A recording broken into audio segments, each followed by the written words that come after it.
there is some principles in life that we're coming across the last 15, 20 years in business, and people are trying to work out how to make companies function better, be more efficient, increase that revenue and lower those costs, but in a way that basically is scalable, attainable.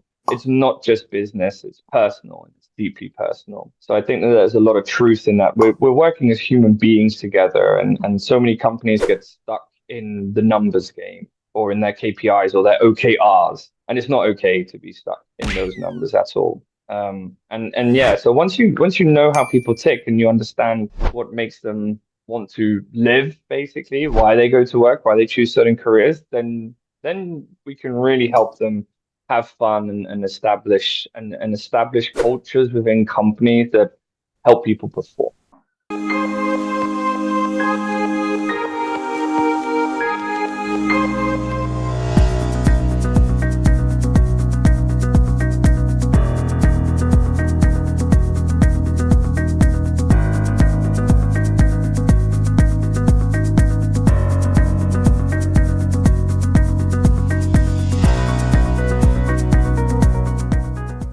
Hi, Andy. It's such a joy to have you on Confab. Hi, Monica. It's great to be here. Really awesome. Super. So what is Fun Man? Tell us something about it. Oh my word, what is Fun Man? Fun Man is a person, is me, I guess. It's an interesting nickname that I got received from the Atlassian community space. Atlassian is a huge billion-dollar tech company that has amazing products like Jira, Confluence, Trello, and then has a huge ecosystem around it. So customers, solutions, partners, marketplace apps where people build additional plugins and everything. And then from that community came this Fun Man name, I guess, as a nickname, and we can dive into that a little bit later. The Fun Man is me, Andy. I'm originally British, now living these days in Europe. For the most part, it's been in the Netherlands. So yeah, there is a real person. My passport doesn't say Fun Man Andy. So to say. Yeah. So was it like serendipity, or there was a well thought process behind coining this name for you? Probably, yeah, it's quite a bit of serendipity. I think the fun life chose me. I didn't choose the fun life. The fun life chose me, so to say. I was working in a company and they had Atlassian tooling, but they didn't have anyone to administer them. And I ended up with the job part-time, so to say, extra hours. And in order to basically get some free consulting, I just kept going to online community from Atlassian constantly, getting free support and free advice from peers and really intelligent people. And then eventually I knew enough that I didn't have to go to that online community for serious questions anymore. And I would just start partaking in water cooler type fun and fun Fridays and other aspects of the online community that's not about the products as much, but more about the fun. And I started posting a lot of emojis and GIFs and everything like that. And then one of my very good friends, Fabienne, she works at a solutions partner called Zolt in Germany. She would start saying stuff like, "Oh, the Fun Man has arrived again." So it's always the Fun Man. And that's kind of where it started. And then 5 years ago, 5.5 years ago, I joined the Atlassian Community Leader Program when I started up the Rotterdam chapter for in-person events. It used to be called Atlassian User Groups. Now they call them community events, or ACEs in short. And the community team, basically, there's an ambassadors team that manages the community over at Atlassian. And when they would do their regular updates about all the different chapters and what's going on, they just kept saying Fun Man instead of Andy in my real name. And then one day they gave me a really cool present. All the leaders got name badges so that they could go to events with a proper name badge. And everyone got their actual name, but they surprised me and they gave me this Fun Man Andy badge. And so about 3.5 or 4 years ago almost, that's when I got this badge and everything just changed and I became the Fun Man, so to say. So interesting. So, it's quite interesting to see a techie getting this name, right? Quite unusual. Yeah, it is. Yeah, I'm actually officially in my work, I'm not a techie. So I work as a business consultant, helping companies increase their revenue, lower their costs, done huge corporates. I've also done startups and everything. I'm definitely very creative in what I do as well. Definitely don't call myself a pure technical. I can't script, I can't code, but I definitely build businesses. I'm definitely a developer of some sort, so to say. Yeah, and it is quite funny to get that as someone who's involved a lot in digital transformation and technology in general. Yeah, for sure. Right. So that means we see, the right combination of left brain and right brain in you, right? Yes. Yeah, absolutely. Yeah, I think there's a lot going on in that brain box when it comes to creative fun and business and everything like that, for sure. Mm. Yeah. So now you travel so much. You were in India recently, and I think you traveled through the length and breadth of the country, and you met the young talent in Yes. India. And I'm, the way you kind of narrated that you have been leading a lot of on-site leadership programs for Atlassian. So you meet a lot of tech people, I'm sure, right? Yes. So for them, how do they keep their fun quotient alive? Oh, that's a very good question. How do people keep their fun alive? I think that there is some principles in life that we're coming across the last 15, 20 years in business, and people are trying to work out how to make companies function better, be more efficient, increase that revenue and lower those costs, but in a way that basically is scalable, attainable. For me, the biggest one is probably radical candor. It's a way of thinking or a method. You could see it as a methodology or way of thinking, way of working, created by Kim Scott. So Kim Scott, she is the lady who worked for Google and Apple in their heydays. Before they became real global dominating companies, she was there helping ramp up and scale up. And radical candor is all about caring personally about people whilst challenging direct. I think that's where my fun comes from because I definitely care a lot about the people that I work with, about the people that I meet, but I also love to challenge them as well. And there's other aspects of radical candor like ruinous empathy or obnoxious aggression when you're not, when you're in a different quadrant of radical Hmm. candor. That's definitely the big one that helps enable me to have fun, able to work out what makes people tick, why they wake up in the morning, why they go to work, because it's more than just paying bills. I think that there's something in work-life balance that there for me there is no balance between work and life. People always laugh. Oh, are you living to work or are you working to live? And I think that there is actually a sort of a perfect harmony that goes even beyond yin and yang to how we work and everything. It's integral to who we are as human beings. It's how life is. And radical candor plays a large part in that. In particular, in her book, there's one sentence when she talks about it's not just business, it's personal and it's deeply personal. So I think that there's a lot of truth in that. We're working as human beings together, and so many companies get stuck in the numbers game or in their KPIs or their OKRs. And it's not okay to be stuck in those numbers at all. And yeah, so once you know how people tick and you understand what makes them want to live, basically, why they go to work, why they choose certain careers, then we can really help them have fun and establish cultures within companies that help people perform and help get the best out of people.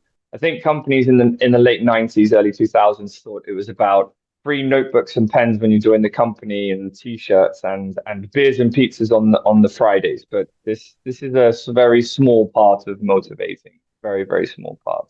So how do you correlate Ikigai to this? Ikigai? That's an interesting one. I've never really, even for myself, truly worked out an Ikigai that works for me. If I look at purpose, I feel very lost in that regard. I'm very open and honest about, even in my career, I don't really feel like I'm doing what I exactly want to do. But in terms of finding purpose, it's always interesting to ask people what they really truly love doing, and then combining that with what the world needs and what the world's willing to pay for and everything that comes into Ikigai. I myself am still on a journey. I think that for some people, like me in particular, we find our purpose very, very late in life, and therefore it's a continuous journey. Some people work out their purpose when they're 8 or 9 years old, and it's very clear to them what they're going to do their entire lives and what they want to do. Others, it takes time, but it's always a continuous journey, continuous progression, so to say, as people are working it out. Yeah, and a large part of that is the emotional intelligence side. So emotional intelligence is really important to companies and to businesses and to life in general.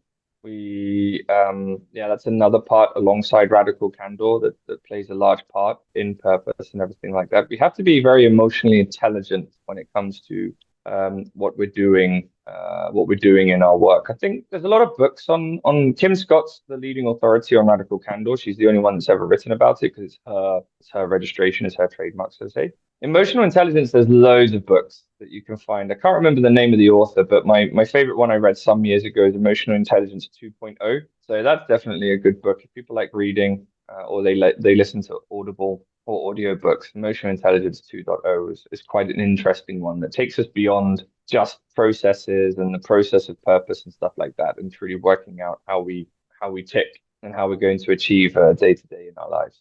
Yeah, interesting. So now you've traveled different parts of the globe. When you look at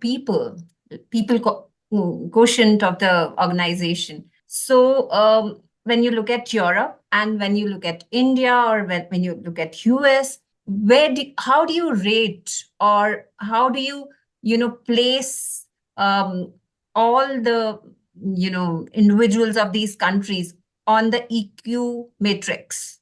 Oh, on the IQ, did you say? EQ, What's the emotional EQ? quotient, emotional Oh, the quotient. emotional. Yeah. I put all human beings extremely high across the globe. It's quite funny being someone that's well traveled. I've worked for a lot of international companies across the globe. I think probably half of the companies I've ever worked for are actually based out of the US, which is quite interesting. I think that collectively, different nations have different levels of EQ.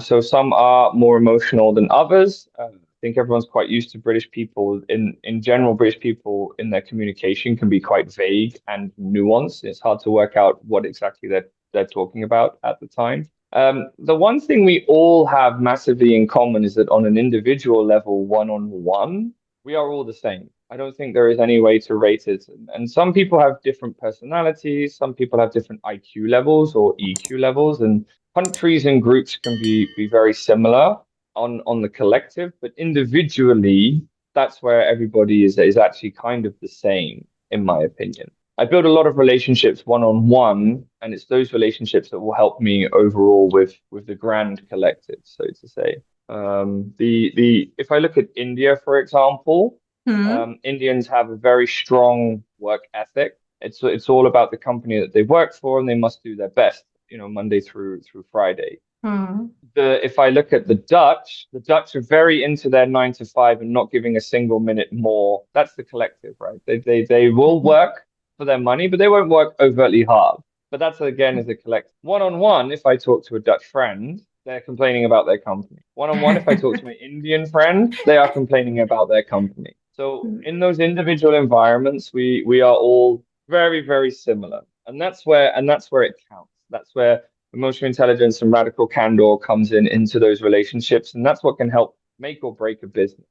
Every CEO I've ever worked for, whether it's 300, a company of 300 people or 6,000, I've always gone to them. Do you even know your people? Have you even connected with them? Do you even understand them? And it's very difficult. You can't expect a CEO, especially if they've got a 20,000 strong company, to know everybody and care about them personally and be able to challenge them directly. But they can do that for their immediate C team. And the Hmm. C team can do that for the SVP level, and the SVPs can do it for the directors for the team leads, and the team leads for their own people. And that's how, in my opinion, you spread positive culture, increase the EQ in your companies, no matter whether it's an Indian-based company, it's an American-based company, or it's a company that has offices globally. I've seen the same behaviors in human beings across all of these different countries. In South Korea, it's all about building one-on-one relationships. So Interesting. Koreans build one-on-one relationships very, very heavily. There's not really any water cooler moments in the offices, and there's no real teams sitting together, let's say building relationships in the weekly meetings. The weekly meetings is for updates, for doing business, etc. When I was working for Samsung Electronics, what I noticed is that the Koreans would go off one on one almost always. They would do their lunchtime walk around the build outside of the building, or if people smoked, they would go for the smoke, or they'd go to the game rooms and play Nintendo or something. almost always one-on-one.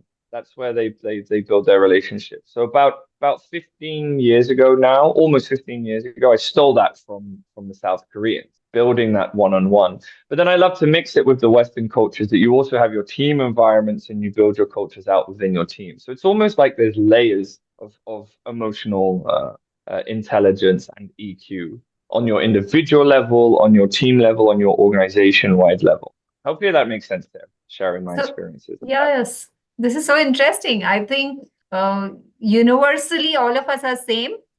Culturally, we might be different. And when all this comes together, we might have our biases, we might have our stereotypes, and then the layers of our existence, and all those things kind of play. And then there are there is collective consciousness that emerges Yes. from this. Mm, Interesting. Yeah. So if you kind of look at the Indian demographic dividend, we are a young country, right? Mm. And if you compare it to other parts of the country, so looking at the tech space or looking at the startup ecosystem of India, so what are the great things that you have learned, and what are some of the challenges that you feel could be something that we need to look at and work upon as a country?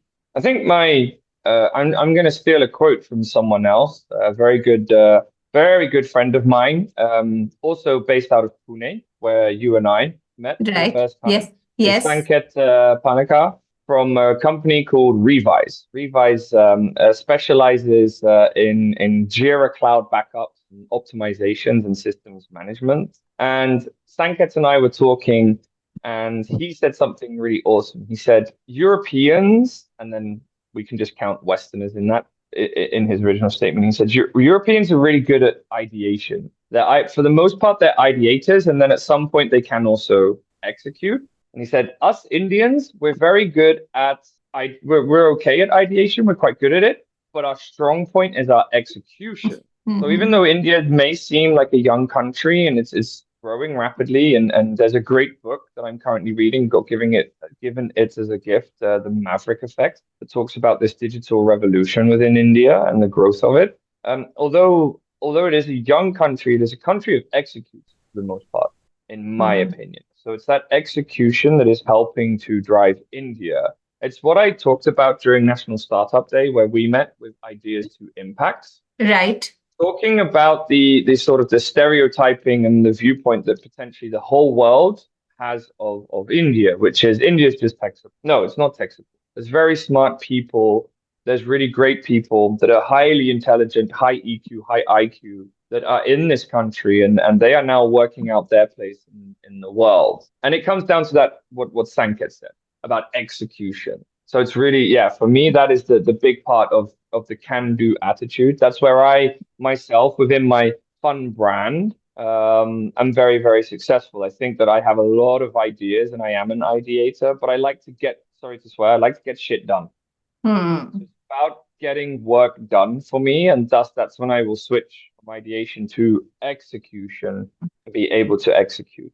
And obviously having a fun brand attached to it, where it looks like on the surface we're having fun all the time, is it's executing the fun. By achieving our goals, by achieving our targets, it gives us great morale. It gives us a lot of motivation and makes us feel good, and that's where a lot of the fun comes from as well. Interesting. So, how often do you come to India, and what brings to you India? Oh, so I've only ever been to India twice in my life, and that's the last 2 months, once in December and once in January. How long have I wanted to come to India to do business and just maybe even visit the country leisurely? About 20 years, which is quite Interesting. interesting. I was born and raised until age 19 in a highly diverse, culturally diverse area of the UK, just above London, called Bedfordshire. I was born in Luton. I went to school in Bedford, and I grew up in South Bed.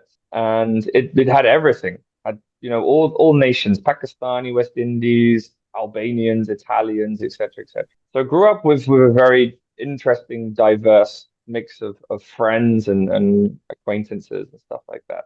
And obviously Brits, a lot of Brits for sure. And in India intrigued me from the first time I ever worked in a very simple job, Okay. just working in the logistics coordination decades ago. We would have tech support, right? So we would have an Indian tech house was doing all the call center work and helping people with their IT and everything like that. And what I noticed the difference between myself and my peers is that they would struggle with their tech support tickets. And I never understood why. They would take weeks to get it solved. It would take days to even get someone assigned to it. Mine was a few hours. Okay. But I realized those personal connections, So I was talking to my tech support, hey, how are you doing? And everything like that. If I was calling them on, so Diwali is not celebrated in the Netherlands. Mm-hmm. So it could be that they're handling my tech ticket on a day that's actually a national festival for them, but they have to work because that's where that's the policies and the SLAs for the internal call center and support team. Start talking to people, start understanding what they're doing and how their lives are and everything like that. And bit by bit, start learning who all of the different team are and start understanding that, Sanjeev might be he might be working on passwords, right? When you've logged yourself out. But Andrew, she might be working on, say, system failures, right? When a particular app isn't functioning as expected. And then you start, you'll be able to go to them one on one on the internal messaging and be like, oh, I've just raised this ticket. I think it's something you could handle. And they get excited because it's someone they know, it's someone that cares about them, and then suddenly they'll just pick up that ticket really, really quickly. And that is obviously an example for me how I got into Indian business, through tech support. It's ironic because I tell people it's more than just tech support, but my origins of working with Indian business is tech support, which is funny.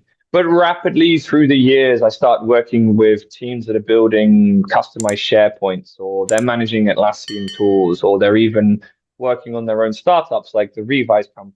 They're building very, very cool technology. So yeah, I've only been to India twice, but I would definitely be back this year, and I would definitely be coming back and forth as I continue to build out the fun brand and collaborate with really cool companies and work on business with India. It's going to be very, very exciting times. So we have been having these interesting quotes coming from very key influential people across the globe saying that next decade is of India. So what's your take on this? Yeah, definitely. I see how India is positioning itself globally.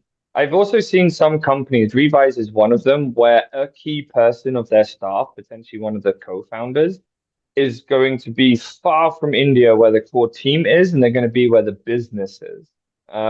So Vish is CEO and co-founder of Revise, and he's based out of San Francisco. So that's where he's doing a lot of the business and the business deals. The core team is still in Pune, and Hmm. I've seen now a few other companies want to try and copy this and want to get key staff and personnel out. So it's almost like reverse globalization. There was a big push over 40 years, especially Hmm. from the US, but also Europe. Everyone pushed out to the east and set up production in China or Taiwan, or set up technology centers in countries like Lisbon or Poland or India.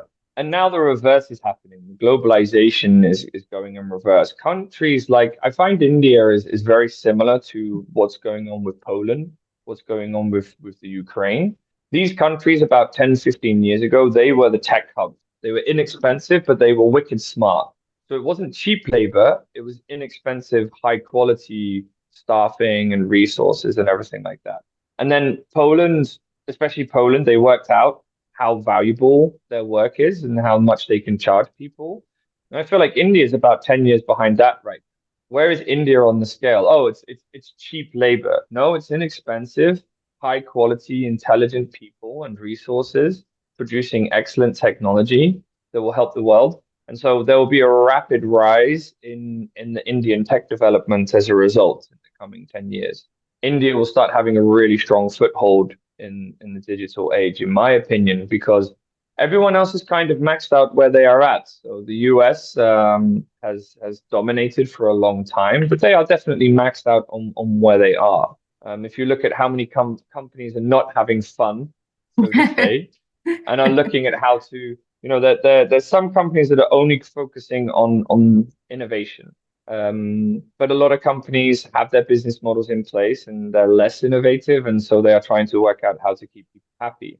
India is now in its digital technical revolution or evolution.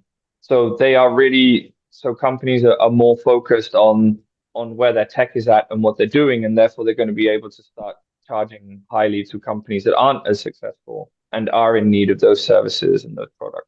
Interesting. This reminds me of one of my friends who realized the potential of reverse globalization, and he is working in far east, far west, and Yeah, he is expanding his team in India, obviously, but he is operating from LA. So yeah, this is a phenomenon, rightly mentioned by yeah, you, and this is something that we are seeing across categories and across companies happening. And this is something that talks about how we are merging globally, and we are identifying the potential markets, and we are kind of marrying potential markets and potential talent, and coming up with interesting model which is serving yeah. all. Yes, yeah, absolutely.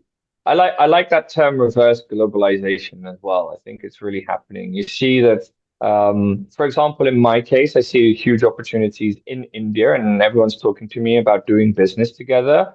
And so it's not about taking a big company and going to India, finding cheap labor or anything like that. For me, it's about me as a business person going into India, finding great companies that are already doing whatever it is that I need. Void marketing is another one. So I'm looking to how to capitalize on void marketing's talents and bring them into businesses that are in the West. I think that the time of that classic 60s and maybe 60s to 80s, in the 1960s through 1980s, globalization was all about cheap. How can we do this, but cheaper? Those days are well over. People understand their value, they understand what they bring to the table. And so it's about matching the businesses to the need. And I just happened to, on my last flight back to Holland on the weekend, I was sitting next to an interior designer who owns her own, origins was interior design, but she's actually a qualified architect, has an architecture business, coming from Goa. Okay. And we flew together on the Delhi flight, and we struck up a conversation. She was telling me how she loves going to India predominantly just for leisure, but she sees the huge business opportunities as well by taking a business, finding the business there, and then taking it back into the West. And that's something I'm very keen on right now, looking at how to build those bridges between East and West. Interesting. So, I would like to understand from you what keeps you going. What is your mojo? Whoa, what's my mojo? I don't know. It's quite interesting. In recent years, I've been quite honest with people. Because as much as I am known as the fun man, I'm actually a really miserable person and quite grumpy. So I'm able to switch it on and off, especially when I'm on the stage or I'm in public. I think you were talking earlier about Ikigai, right? And purpose and Yes. stuff like that. I still don't really understand my true purpose. Every day I wake up and I'm like, oh, another day. But I definitely am driven by a sense of purpose that is sort of, not giving up and not quitting. I might not be happy with my situation or how life has turned out, and I wish it was better, but I'd rather die at the end of this life and be happy with the fact that I tried and I did everything and I gave my all instead of just being like, oh well, life is crap and what's the point, right? So one of my good mates, Chris Cook, I work for one of his companies. Cookie is always talking about you need to be an absurdist, Andy. You need to stop worrying about the purpose of life. You just need to start thinking like, well, this is life. Who cares? Just get on with it, right? So I grew up in an Anglican family, religious, with parents going to church every Sunday and all that sort of stuff. So Okay. Anglican church is like the broken Church of England. The Church of England part is not broken. I mean, the church is broken in my opinion, but the Church of England broke off from the Roman Catholics in the time of King Hmm. Henry VIII when he wants to divorce his wives and all of this and blah blah. It's the same thing, just a different package. So do you call it So Protestants? the Protestants, yeah, yeah. So the Yeah, in Protestants India, and the I think we call them Protestants. yeah, the Protestants, yeah. And I used to have a lot of, oh my God, is God real and all of this and da da da, and the afterlife and all of that sort of stuff. And I'm 100% not religious anymore. I don't even believe in the afterlife. I'm just like, this is it. This is my one life. I'm gonna do my best. So yeah, my mojo is basically just not giving up and trying to thrive as much as possible. I have a personal motto, which is no longer just survive, it's finally time to thrive. So my current Ikigai has nothing to do with what I'm good at or what the world needs or what the world's willing to pay for and stuff like that. It's all about just me being content and happy and thriving as an individual. So even though I was miserable this morning at 9 a.m. vacuuming a huge leak in the basement and still, after 3 weeks we're still going down 2 times a day. I was looking forward to this because I knew it would pull me out of my funk and help me thrive, so to say. So yeah, that's my personal motto. If I ever work out what truly, a lot of people ask that question, or what makes you get out of bed? I don't really have an answer to that one. So I have a beautiful wife, amazing wife. I have awesome, happy and healthy kids. So I do a lot for them. They're a big part of my drive and my mojo. But yeah, in terms of overall purpose, still work in progress. Interesting. So, if I ask you, who's your role model? Oh wow, who's my role model? Um, I don't know. I don't really have one. I think I mentioned my kids. Um, I kind of do everything for them at the moment. All of my life is kind of geared towards them and helping them grow up. And I see a lot of myself in them as well. So it's quite interesting with that reflection. To that they're kind of my role models in a way. I see them growing up and I see how they're growing up, and I kind of am in a way jealous of them, so to say. I once saw a quote on Twitter or some Pinterest meme or something that said a child's first hero should be their parents. I don't have a good relationship with my parents. That's probably that's where a lot of my sort of personality stems from. I find different role models in different peoples as well in different stages of my life. So one of my best friends, Hendrik, is a really amazing digital craftsman who has a very successful business in marketing and stuff, helping Hmm. companies with their digital marketing and their digital footprints, so to say. Hmm. Hmm. So at one point for 5 years, he was my role model, and he was someone who I looked up to. I think my role models change massively as my Okay. life is going on. I don't really have one that I say, oh yeah, I want to be like that person. So he was my role model for a while. My wife's happiness, helping me get out of massive depression some years ago. Okay. She's always a happy, bubbly person, right? So at one point, she was my role model as well.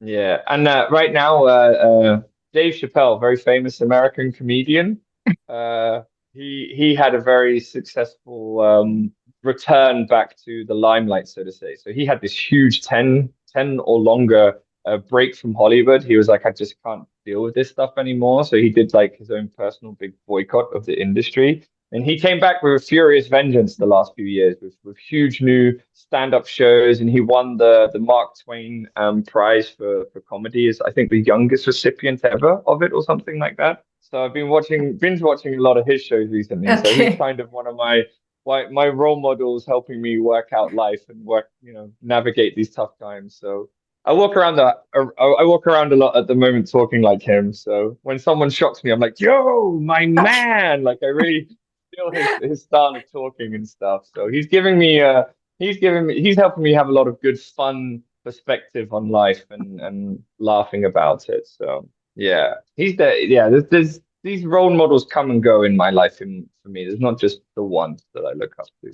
Quite interesting. If you're seeing your kids as a role model, your wife as a role model, and your friends as your role models, that means this is such a great inspiration for all of us who are looking too far away for finding role models. Yeah, But I think all of us are surrounded by good people, generous people, and inspirational people in our lives who could be our role models, and we could yeah. take inspiration from them. Absolutely. Yeah. I've never had a Dave Chappelle's probably the most distant role model I've ever had in terms of a celebrity or something like that. James Haskell comes close. He's a good bloke. He does I'd love to meet him. He'd be one of my like if you had a celebrity dinner guest thing. Him, Dave Chappelle, they'd be the kind of people I'd invite. James Haskell is a stellar rugby player. He had an awesome career with England and loads of different uh, um, clubs around the globe. He predominantly was London Wasps, but he's been to Japan. He's played in different countries for these clubs and stuff, and he's toured the world with England and I think also the British Lions. Those two are like the most distant of my role models in a way. But if I was to have that, who do you invite to your dinner? Yes. It'd probably be like four celebrities, maybe maximum. The Okay. rest would be family and friends. So Wow. my Incredible. my biggest role model, probably actually for how I do my business and everything that I'm doing, is my father-in-law who tragically passed away some years ago. He was a Okay. I'm huge role sorry. model for me in my 20s. I wanted to be exactly like him, which was impossible because his career was skyrocketing in sort of the late 70s and 80s and 90s. And he worked for a huge company that most people know, Unilever, a Yes. Dutch company. Yes. And he was all the way up in the top. He was a very influential man who was in charge of their beverages and logistics globally.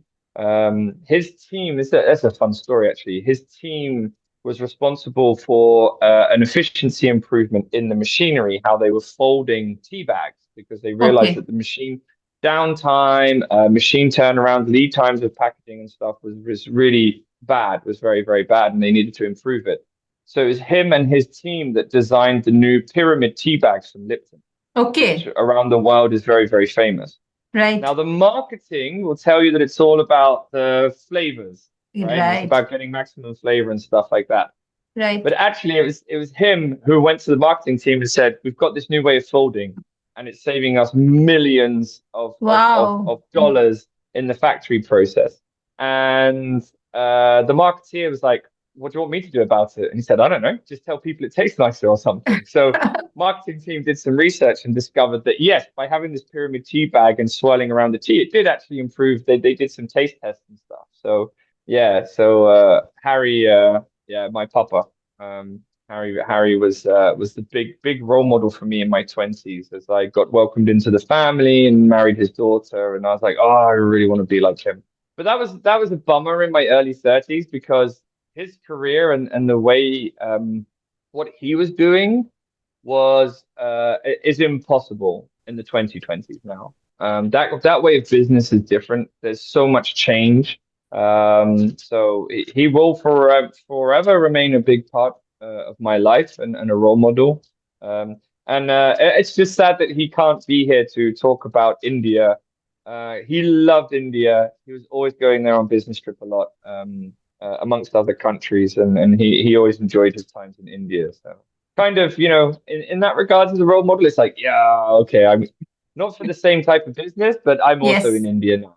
So yeah, as a big role model of mine. So this is a very interesting thing you told about the tea bags. So this was one of the biggest innovations, I must say, because you said it saved millions, right? Yeah, yeah, yeah. They would have. I can't remember the exact ins and outs of the technology, but they went from doing a two-fold tea bag, like the old school way of folding a Yes. tea bag, which was Yes. quite complex in its machinery and stuff like that. Right. Right. So the pyramid tea bag basically introduced a new machine type that instead of it all taking a tea bag and folding it and then it comes out in a long strip, it was basically pulling it through, folding it over, and it would seal it right at the end. So Wow. basically introduced this new technology that instead of the machine is doing this complex folding, and obviously it leads to higher downtimes and broken parts or machineries and everything like that. Just feeding these bags through, whoop, whoop, whoop, and it would just go. It would run through like a folder system. Instead of moving Oh, mechanical parts, it would just come through the conveyor belt, fold okay. over on Oh, itself, then fill, and then seal. wow. Right. That's quite incredible. Right. Yeah. I'll Interesting. uh, I'll I'll do some investigating with some of his old team and find out which country was involved in that because they had huge factories in France, Kenya, and India. But if there's a factory in India involved in that, then that's something good for you and your podcast and your Indian-based audience. Yes, yes, absolutely. We'd love to Yeah, know be more cool to about know it. which country. Yes, Yeah, we'd love to yeah, know that. yeah. Good. So, tell us something more about your family, how it was growing up in England. I know you talked a little Oh, bit about wow. it, and how has That's your journey been so far? What are the key yeah. highlights of your journey? I don't get on well with my family at all. I don't even speak to them actually nowadays. So too long didn't read. It wasn't great. I didn't enjoy it. Lots of childhood trauma. So lots of psychotherapy and lots of rediscovering myself as I grew up as an adult. So that's the short version. But I'm very grateful. We talked a lot about the role models, right? So Yes, a big one, and I talked about role models at different times and yes, stages of my life. So a big right. one in my late teenage years was my sister Kate. Okay, She's 7 years older than me. She's a highly successful businesswoman. interesting. She used to work for KPMG, quite high up. Then her current boss basically headhunted her from there.